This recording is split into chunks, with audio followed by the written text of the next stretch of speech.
మన జీవితంలో సంభవించిన ప్రతి సంఘటన, ప్రతి సమస్య మరియు ప్రతి విజయం వెనుక ఏదో ఒక రహస్యం ఉంటుంది.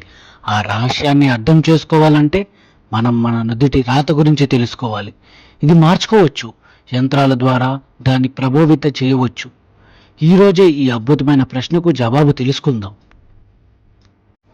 జ్యోతిష్యం ప్రకారం మన నుదిటి రాత అంటే మన భవిష్యత్తు, మన కర్మ మరియు మన జీవిత యాత్రను సూచిస్తుంది. కానీ ఇది అతిమయమైనది కాదు.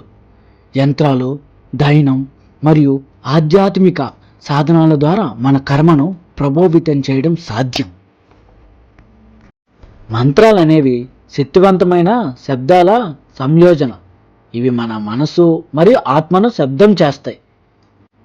నియోమితముగా మంత్రాలు జపం చేసినప్పుడు మన కర్మను మార్చడానికి, మన భవిష్యత్తును సందర్శించడానికి ఇవి సహాయపడతాయి. ఉదాహరణకు గాయత్రి మంత్రం, మహోమృత్యుజయ మంత్రం వంటివి మన జీవితంలో సానుకూల మార్పులు తీసుకురావచ్చు.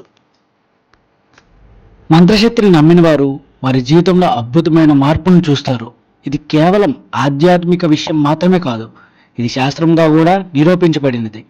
యంత్రాలు, ధ్యాని తరంగాలు మన మనసులో మరియు శరీరంపై గుణనియోగమైన ప్రభావాన్ని చూపుతాయి. మంత్రాలు కేవలం వ్యక్తిగత లాభాలకు మాత్రమే కాదు, సమాజంలో సానుకూల మార్పును తీసుకురావడానికి కూడా ఉపయోగపడతాయి. మన నుదుటి రాత మార్చుకోవడం అంటే మన కర్మను మార్చుకోవడం మరియు ఇతరులకు సహాయపడడం ద్వారా మన భవిష్యత్తును మెరుగుపరుచుకోవడం. మన నుదుటి రాత అనేది మన కర్మను సూచిస్తుంది, కానీ ఇది అతి మౌనమైనది కాదు. యంత్రశక్తిని ఉపయోగించి మన మనసును సిద్ధించుకోవడం ద్వారా మన జీవితంలో అద్భుతమైన మార్పులు తీసుకురావచ్చు. యంత్రాలు అనేవి మన శక్తిని మేలుకొల్పి సాధనాలు. వాటిని సరైన విధంగా ఉపయోగించుకుందాం.